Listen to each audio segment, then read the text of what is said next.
ಪ್ರತಿ ವರ್ಷದಂತೆ ಈ ವರ್ಷನೂ ಸಹ ವಸಂತ ಕಾಲದಲ್ಲಿ ಈ ಬ್ಯಾಟರಾಯ ಸ್ವಾಮಿ ದೇವರ ಸನ್ನಿಧಾನದಲ್ಲಿ ಹೋಳಿ ಹುಣ್ಣಿಮೆನ ನಾವು ಪರಿಷೆ ರೂಪದಲ್ಲಿ ಜಾತ್ರಾ ರೂಪದಲ್ಲಿ ಆಚರಣೆ ಮಾಡ್ತಕ್ಕಂಥದ್ದು ಪದ್ಧತಿ. ಈ ವರ್ಷನೂ ಸಹ ಬಹಳ ಅದ್ದೂರಿಯಾಗಿ ಭಕ್ತಾದಿಗಳು ಸಾವಿರಾರು ಸಂಖ್ಯೆಯಲ್ಲಿ ಬಂದಿರೋಂಥದ್ದು. ಮತ್ತೆ ತೇರು ಸಹ ಹೆಚ್ಚಿನದಾಗಿ ಹೂವಿನದೊಂದಿಗೆ ಅಲಂಕಾರಗೊಂಡು ಸ್ವಾಮಿ ಅಲ್ಲಿ ವಿಗ್ರಹಗಳನ್ನೆಲ್ಲ ಇಟ್ಟು ಇವತ್ತು ತೇರ್ನ ಎಳೆಯಂತ ಕೆಲಸನ ಸಹ ಆಗ್ತಾ ಇರೋಂಥದ್ದು. ಎಲ್ಲಾ ಭಕ್ತರಿಗೂ ಸಹ ಇಲ್ಲೊಂದು ನಂಬಿಕೆ, ನಮ್ಮೆಲ್ಲಾ ಕೆಲಸ ಕಾರ್ಯಗಳನ್ನ ಮಾಡಬೇಕಾದ್ರೆ ಬ್ಯಾಟರಾಯ ಸ್ವಾಮಿ ಆಶೀರ್ವಾದ ಇರಬೇಕು ಅಂತ ಹೇಳಿ ಭಗವಂತನ ಆಶೀರ್ವಾದ ಪಡ್ಕೊಳ್ಳೋಂಥದ್ದು. ಮತ್ತೆ ಕದ್ರುಣ್ಣೆ ಅಂತ ನಾವೇನು ಹೇಳ್ತೀವಿ, ಆ ನರಸಿಂಹ ಸ್ವಾಮಿ ಹುಣ್ಣಿಮೆ ಹಬ್ಬನೂ ಸಹ ಇವತ್ತಿರೋದ್ರಿಂದ ಬಹಳಷ್ಟು ವಿಶೇಷವಾಗಿ ವಿಶಿಷ್ಟವಾಗಿ ತಮ್ಮ ಮನೆಗಳನ್ನೆಲ್ಲ ಸುಣ್ಣ ಬಣ್ಣ ಮಾಡಿಕೊಂಡು ಶಿವರಾತ್ರಿ ಇರೋಂಥವ್ರನ್ನ ಎಲ್ಲಾನು ಸಹ ಕದ್ರುಣ್ಣೆಗೆ ಊಟಕ್ಕೆ ಆಮಂತ್ರಣ ಮಾಡಿ ಊಟ ಉಣಬಡಿಸೋಂಥದ್ದು ನಮ್ಮೆಲ್ಲ ಜನಗಳ ಒಂದು ಪದ್ಧತಿ. ಅದೇ ರೀತಿ ಕದ್ರುಣ್ಣೆವಿರೋಂಥವ್ರನ್ನ ಶಿವರಾತ್ರಿ ಹಬ್ಬದಲ್ಲಿ ನಮ್ಮ ಜನ ಕರೆದು ಅವ್ರಿಗೆ ಸತ್ಕಾರ ಮಾಡಿ ಊಟೋಪಚಾರಗಳು ಕೊಡೋಂಥದ್ದು ನಾವು ನೋಡ್ತಾ ಬಂದಿರ್ತೀವಿ. ಇದು ನಮ್ಮ ಈ ಬಯಲುಸೀಮೆಯ ಒಂದು ಜೀವನಾಡಿಯಾಗಿ ಬಂದಿರೋಂಥ ಒಂದು ವಿಶೇಷವಾದಂಥ ಹಬ್ಬ. ಇಲ್ಲಿ ಪರಿಷೆ ರೂಪದಲ್ಲಿ ಸಾವಿರಾರು ಸಂಖ್ಯೆಯಲ್ಲಿ ಪ್ರತಿನಿತ್ಯ ಸೇರೋಂಥದ್ದು, ಆ ಬ್ಯಾಟರಾಯ ಸ್ವಾಮಿ ಇಲ್ಲಿ ನೆಲೆಸಿರೋಂಥದ್ದು ನಮ್ಮೆಲ್ಲರಿಗೂ ಸಹ ಒಳಿತು ಮಾಡೋಂಥದ್ದು ನಮ್ಮೆಲ್ಲರ ನಂಬಿಕೆ. ಹೀಗಾಗಿ ಆ ಭಗವಂತ ಎಲ್ರಿಗೂ ಕಾಪಾಡಲಿ. ಹೋಳಿ ಹುಣ್ಣಿಮೆ ಶುಭಾಶಯಗಳನ್ನ ಎಲ್ರಿಗೂ ಸಹ ತಿಳಿಸ್ತಾ ಇದ್ದೀನಿ.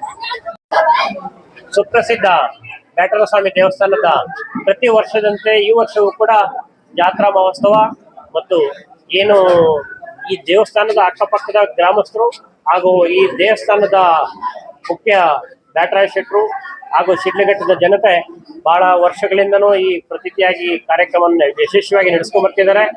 ಈ ಒಂದು ಪವಿತ್ರವಾದ ಜಾಗದಲ್ಲಿ ಒಂದು ಪವಿತ್ರವಾದ ಶಕ್ತಿಪೀಠ ಅಂತಾನೆ ಹೇಳ್ಬೇಕು.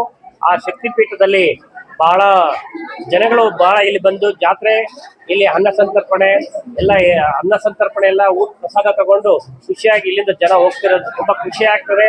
ಪ್ರತಿ ವರ್ಷದಿಂದ ಈ ವರ್ಷದ ಕೂಡ ಬಹಳಷ್ಟು ಜನ ಸೇರಿದ್ದಾರೆ. ಹಳ್ಳಿ ಪಂಚಾಯಿತಿಯಲ್ಲಿ ಬ್ಯಾಟರಾಯ ಸ್ವಾಮಿ ದೇವಸ್ಥಾನದ ಒಂದು ಸನ್ನಿಧಿಯಲ್ಲಿ ಪ್ರತಿ ವರ್ಷದಂತೆ ಈ ವರ್ಷವೂ ಸಹ ಅತ್ಯಂತ ವಿಜೃಂಭಣೆಯಿಂದ ಸುತ್ತಮುತ್ತಲಿನ ಊರಿನವರು ಒಂದು ರಥೋತ್ಸವನ್ನ ಮಾಡ್ತಕ್ಕಂಥ ಕೆಲಸ ಆಗ್ತಾ ಇದೆ. ವರ್ಷದಿಂದ ವರ್ಷಕ್ಕೆ ನಾವು ನೋಡ್ತಾ ಇದ್ದೀವಿ, ಭಕ್ತಾದಿಗಳ ಸಂಖ್ಯೆ ಹೆಚ್ಚಾಗ್ತಾ ಇದೆ ಹಾಗೂ ಜನರಲ್ಲಿ ಸಹ ಭಕ್ತಿ ಹೆಚ್ಚಾಗ್ತಾ ಇರ್ತಾರೆ ನಾವು ನೋಡ್ತಾ ಇದ್ದೀವಿ. ಆ ಸ್ವಾಮಿಯಲ್ಲಿ ಪ್ರಾರ್ಥನೆ ಮಾಡ್ಕೊಳ್ಳೋಣ. ಇನ್ನು ಬೇಸಿಗೆ ಕಾಲ ಬರ್ತಾ ಇದೆ, ರೈತರ ಒಂದು ಬೆಳೆಗಳು ಬೆಳೀತಕ್ಕಂಥದ್ದು ಜಾಸ್ತಿ. ಈ ಬೇಸಿಗೆ ಕಾಲದಲ್ಲಿ ಆಯ್ದ ಬೆಳೆಗಳನ್ನು ಬೆಳೀತಕ್ಕಂಥದ್ದು ಜಾಸ್ತಿ.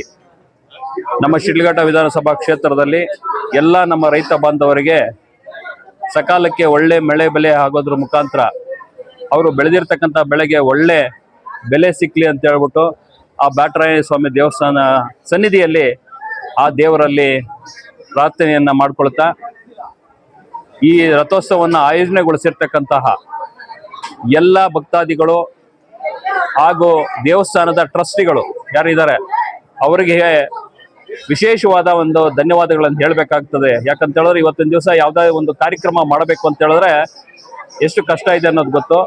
ವಿಶೇಷವಾಗಿ ಆ ಟ್ರಸ್ಟಿಗಳಿಗೆ ಅನಂತ ಧನ್ಯವಾದಗಳನ್ನು ಹೇಳ್ತಾ, ಆ ಬ್ಯಾಟರಾಯ ಸ್ವಾಮಿ ದೇವಸ್ಥಾನದಲ್ಲಿ, ಆ ಬ್ಯಾಟರಾಯ ಸ್ವಾಮಿ ದೇವಸ್ಥಾನ ಸನ್ನಿಧಿಯಲ್ಲಿ ಆ ದೇವರಲ್ಲಿ ಪ್ರಾರ್ಥನೆ ಮಾಡ್ಕೊಳ್ಳೋಣ. ಎಲ್ಲ ನಮ್ಮ ರೈತ ಬಾಂಧವರಿಗೆ ಒಳ್ಳೇದು ಮಾಡಲಿ, ಹಾಗೂ ಸುತ್ತಮುತ್ತಲಿನ ದೇವಸ್ಥಾನದಲ್ಲಿ ಕೆಲಸ ಮಾಡ್ತಕ್ಕಂಥ ಎಲ್ರಿಗೂ ಸಹ ಒಳ್ಳೇದು ಮಾಡಲಿ ಅಂತೇಳಿ ಪ್ರಾರ್ಥನೆ ಮಾಡ್ಕೊಳ್ಳೋಣ. ಚಿಕ್ಕದಾಸಹಳ್ಳಿ ಗ್ರಾಮದಲ್ಲಿ ಬ್ಯಾಟರಾಯ ಸ್ವಾಮಿ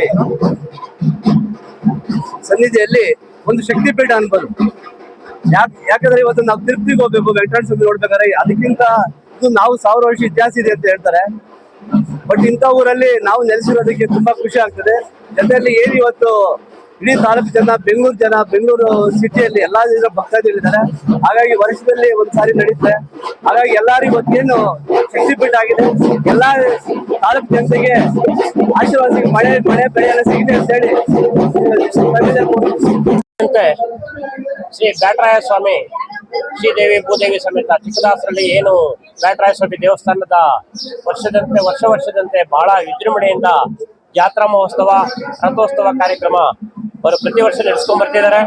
ಇಲ್ಲಿನ ಊರಿನ ಗ್ರಾಮಸ್ಥರು ಹಾಗೂ ಈ ದೇವಸ್ಥಾನದ ಬ್ಯಾಟರಾಯ ಶೆಟ್ರು, ಈ ಅಕ್ಕಪಕ್ಕದ ಎಲ್ಲಾ ಗ್ರಾಮಸ್ಥರುಗಳು, ಇಲ್ಲಿನ ಎಲ್ಲಾ ಜನಗಳು ವಿಜೃಂಭಣೆಯಿಂದ ಈ ಕಾರ್ಯಕ್ರಮನ ಮಾಡಿಸ್ತಾರೆ. ಈ ಕಾರ್ಯಕ್ರಮ ಬರೋದು ಬಹಳ ಖುಷಿ ಆಗ್ತದೆ.